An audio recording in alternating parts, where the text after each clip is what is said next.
हमारे साथ मौजूद हैं नाज़िश अली साहब, फिनटेक एक्सपर्ट हैं ये। वेलकम टू शो कहेंगे आपको नाज़िश अली साहब।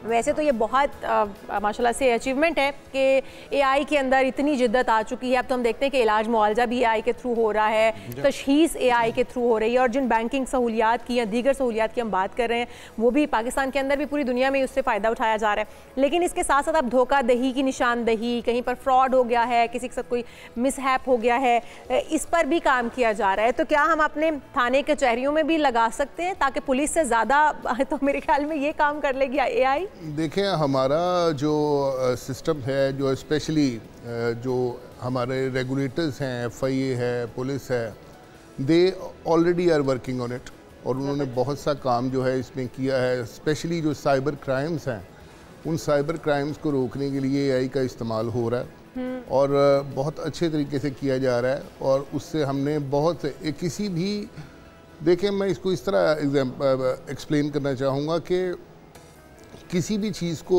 उसके ट्रेंड एनालिसिस से देखा जाता है।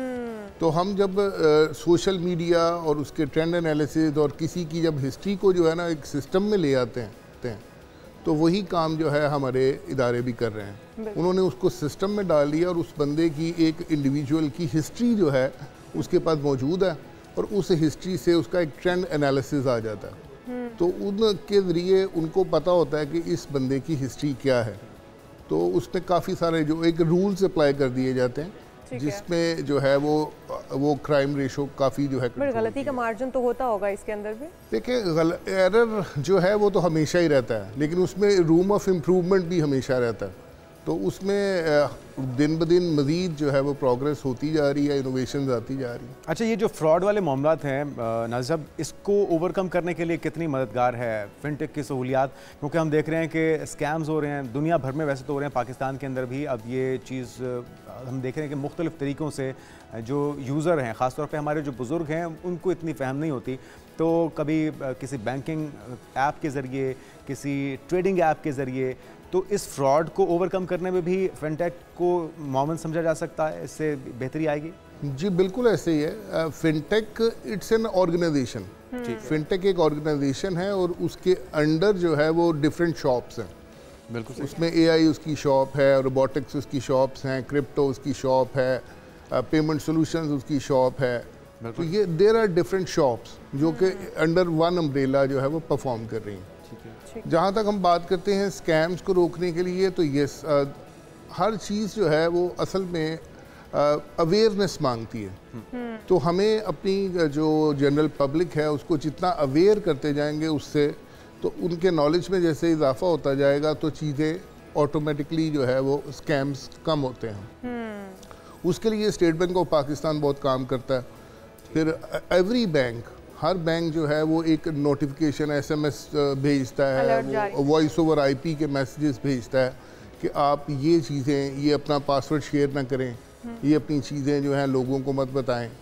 तो उसके बावजूद अगर कुछ लोग करते हैं तो फिर फ्रॉड होने के चांसेस हैं। अदरवाइज़ पीछे जो सिक्योरिटी प्रोटोकॉल्स हैं वो इतने स्ट्रॉन्ग हो चुके हैं कि एक आम लेमन, अगर एक बंदा जिसको थोड़ी सी अवेयरनेस है तो उसके साथ फ्रॉड होने के चांसेस बहुत कम होते हैं। अच्छा नाज़िश साहब, हम लोग देखते हैं कि जब हम कोई भी चीज़ इवन ऑर्डर करने लगते हैं तो हमें एक नीचे ब्लॉक आता है जिसके अंदर कुछ ऐसी राइटिंग होती है जिसको नीचे टाइप करने के लिए कहा जाता है, और अगर हम नॉर्मल इंसान हैं तो हम उसको टाइप कर सकते हैं। अदरवाइज़ अगर हम नहीं कर पाएंगे तो इसका मतलब है कि वो कोई रोबोट ऑर्डर कर रहा है, और ये डिफरेंट ऐप्स इसको यूज़ करती हैं सिर्फ ये वेरिफिकेशन करने के लिए कि जो ऑर्डर करने वाला है या करने वाली है वो एक नॉर्मल इंसान है, रोबोट नहीं है। ये किस लिए प्रैक्टिस की जाती है? क्या रोबोट भी खाने पीने का ऑर्डर कर सकता है? देखें, ये एक आप बहुत एडवांस लेवल की बात कर रही हैं। जो इस पे काम हो रहा है, इंटरनेशनली भी काम हो रहा है कि फॉर एग्जांपल जुनैद साहब हैं या इशाल हैं, तो आपके क्लोन्स बन गए। तो अगर आपका क्लोन बन गया तो क्लोन जो है आपने खुद बनवाया है या आपने खुद उसको बनाया है, तो वो फिर जो है ना वो आपकी तरह ही काम करेगा। अच्छा, वो खुद ही खाने पीने का ऑर्डर वो जो है वो अगर वो फॉर एग्जांपल मैं यहाँ बैठा हूँ तो हो सकता है मेरा क्लोन जो है वो मेरे ऑफिस में काम कर रहा हो, या आप अगर आप यहाँ पे मेरे साथ जो है ना बैठी हैं तो हो सकता है आप घर में कुकिंग कर रही हो।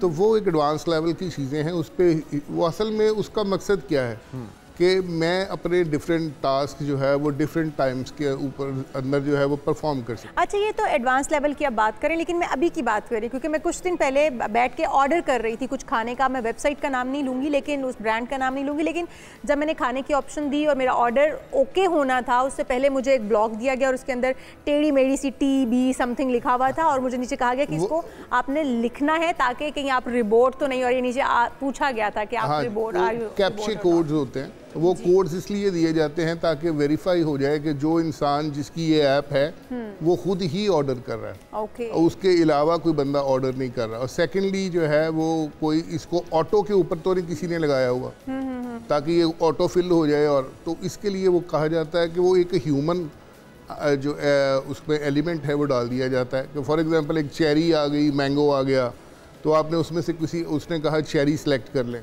तो आप जो है ना वो चेरी आप, क्योंकि आपका ह्यूमन जो है माइंड जो है उसको पता है कि चेरी क्या है, तो आपने चेरी को सिलेक्ट किया तो उसके वो कोड जो है ना फिल हो गया और वो नेक्स्ट स्टेप में चला। सर, अभी AI के दौर में जिस तरह से टेक्नोलॉजी बढ़ रही है उसका मस्बत इस्तेमाल बढ़ रहा है, मनफी इस्तेमाल भी बढ़ रहा है, और हमारी जो सबसे बड़ी एक प्राइवेसी है वो कॉम्प्रोमाइज़ होती दिखाई दे रही है। मुख्तलिफ ऐप्स जितनी भी हैं वो ज़रूरत का हिस्सा है, ज़िंदगी का हिस्सा बन चुकी हैं, लेकिन जो वो पहले आपकी सारी इन्फॉर्मेशन मांगती हैं वो कितनी नुकसानदेह हो सकती है, और क्या उसके लिए भी फिनटेक या दीगर जो ऐसे प्लेटफॉर्म्स हैं वो मददगार हो सकते हैं कि हमारी प्राइवेसी की ब्रीच ना हो, वो कॉम्प्रोमाइज़ ना हो, वो कहीं गलत जगह पे इस्तेमाल ना हो? क्योंकि AI जिस तरह से हम देख रहे हैं वो कुछ भी क्रिएट करके आपके चेहरे को, आपकी पर्सनल इन्फॉर्मेशन को वो कुछ का कुछ बनाया जा सकता है, आपके हक में भी और आपके मुखालिफ। जी बिल्कुल ऐसे ही है। देखिए, जो डिजिटल ऑनबोर्डिंग की बात कर रहे हैं कि वंस जो है आप डिजिटल ऑनबोर्ड होते हैं जी, तो KYC का एक नाम सुना होगा आपने, नो योर कस्टमर। तो हर बैंक को एक प्रोटोकॉल्स दिए जाते हैं from regulator. State bank of Pakistan जो है उसके अंडर जितनी भी ऑर्गेनाइजेशंस हैं, वो बैंक्स हैं, माइक्रो फाइनेंस बैंक्स हैं, फिनटेक्स हैं, तो उनको एक प्रोटोकॉल्स दिए जाते हैं कि आपका नाम, आपके फादर का नेम, आपके मदर का नाम, आपका एड्रेस, तो वो सारी चीज़ें उसके अंदर फिल की जाती।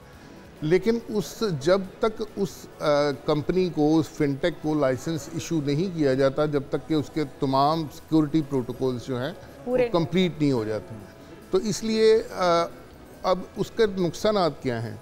ये वो ऑर्गेनाइजेशंस हैं जो लाइसेंस्ड हैं, आइदर अंडर SBP हैं, स्टेट बैंक ऑफ पाकिस्तान है, और स्टेट बैंक ऑफ पाकिस्तान किसी को उस वक्त तक लाइसेंस नहीं देता जब तक कि सारे उसके प्रोटोकॉल्स कंप्लीट नहीं होते। लेकिन कुछ ऐप्स हम बाजार से बनवा लेते हैं प्राइवेटली, सस्ते में, सस्ती नहीं, आपका काम हो जाए, मकसद हो सकता है वो महंगी हो, पायरेटेड हो। लेकिन फॉर एग्जांपल मैंने एक ऐसी ऐप बना ली, आपने देखा होगा अक्सर जो है वो जिन लोगों को अवेयरनेस नहीं होती, तो ऐप के अंदर जी वो ये ऐप आपको 10 टाइम्स प्रॉफिट देगी जी। आपने 1000 रुपीज़ लगाए, इसके अंदर आपको 10,000 रुपये मिल जाए। अब वो आपको खुद सोचना चाहिए कि अगर कोई इस तरह की चीज़ हो रही है तो वो कितनी देर चलेगी, क्योंकि उसके पीछे कुछ नहीं है, कोई बैकएंड के ऊपर कोई गोल्ड नहीं है, कोई पैसा नहीं है, कोई एक काम नहीं हो रहा, कोई प्रोजेक्ट नहीं है, तो जिसकी बेस के ऊपर फिर वो हम उसके अंदर जब पैसे इन्वेस्ट करेंगे तो अल्टीमेटली हमें नुकसान हो।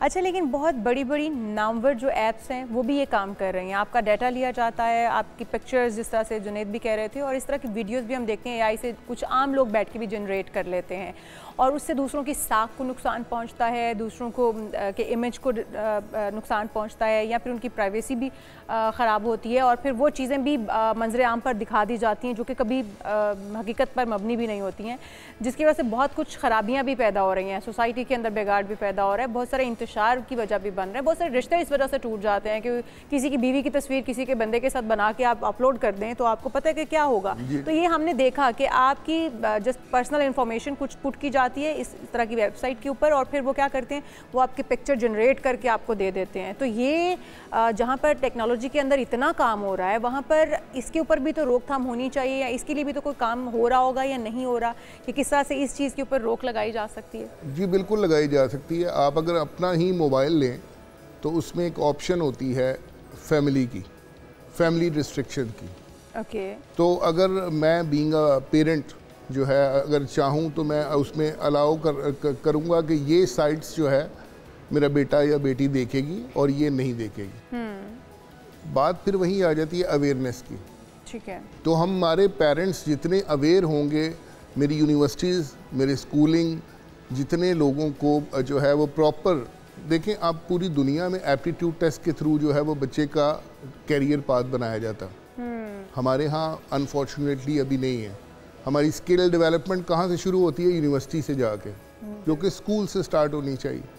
तो वो हमारी स्कूलिंग जब तक प्रॉपर नहीं होगी तब तक ये इश्यूज़ आएंगे, अवेयरनेस के इश्यूज़ आएंगे। जो बात आपने की कि वो मिसयूज़ किया जाता है, तो मैंने पहले आपको बताया कि ये वो ऐप्स हैं जो कि लाइसेंस्ड नहीं होती, किसी माइक्रोसॉफ्ट ऑफिस से लाइसेंस नहीं है, और ये सारी पायरेटेड ऐप्स हैं।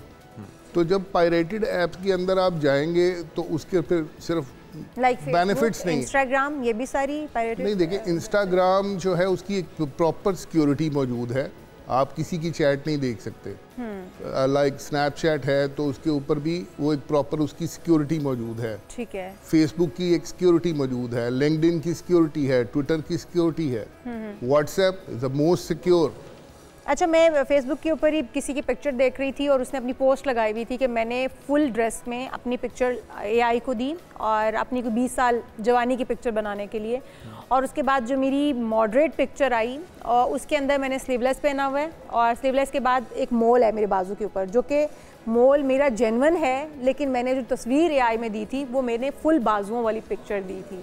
तो ये कैसे मोल भी वहाँ पर एक्यूरेट वो हो सकता है? तो यहाँ से वो लगा कि यार एआई क्या इतना हमारी लाइफ में घुस सकता है कि हमने खुद ही उसको एक पिक्चर मैंने दी। फिर वही उसी को जो है वो हाईलाइट करूँगा चीज़ कि एक चीज़ हो सकती है, इट इज़ पॉसिबल, लेकिन क्योंकि हर इंसान की एक प्राइवेसी है, तो अगर आपने पिक्चर दी तो वो वैसा हुआ, अगर आप पिक्चर नहीं देंगी तो नहीं होगा। तो अगर आप अपनी प्राइवेसी खुद जो है ना एक्सपोज करना चाह रहे हैं तो प्राइवेसी एक्सपोज होगी। आप अब सिक्योरिटी एलिमेंट्स जो हैं उनको जब बाईपास किया जाएगा, ब्रीच किया जाएगा, तो उसके अंदर कुछ भी पॉसिबल होगा। अच्छा डॉक्टर नाज़िर साहब, जाने से पहले मुख्तसरन क्या मालियाती इदारे, जितने भी मालियाती इदारे हैं, वो एआई फिनटेक के मुकम्मल इन्हिसार कर सकते हैं, रिलाई कर सकते हैं? देखिए, फिनटेक जो है वो आज का दौर की ज़रूरत है। ठीक है। लाइक मैं अगर बात करूं, हमारे ही जहाँ पे आप दो नाम बहुत कॉमनली सुनते होंगे, इजी पैसा एंड जायज़ के। जी बिल्कुल। दीज आर द फिनटेक्स, और इन्होंने ट्रिलियंस ऑफ ट्रांजैक्शंस करते हैं, और उनके पीछे एक बहुत ही स्ट्रॉन्ग सिस्टम है। तो उन्होंने जितना ग्रो किया शायद उतना बाकी जो है वो ऑर्गेनाइजेशन जितना ग्रो नहीं कर पाए, क्योंकि उन्होंने सिर्फ किया क्या, उन्होंने जल्दी अडॉप्ट कर ली चीज़। आज वो मोस्टली एवरी बैंक, हर बैंक जो है वो कर रहा है, हर ऑर्गेनाइजेशन उस पैटर्न पे चल रही है। बिल्कुल ठीक। तो जिसने जल्दी जिस चीज़ को अडॉप्ट कर लिया उसको उतना ही बेनिफिटेड भी हो गया। बिल्कुल ठीक, बहुत शुक्रिया नाज़िर साहब, आप हमारे साथ मौजूद थे।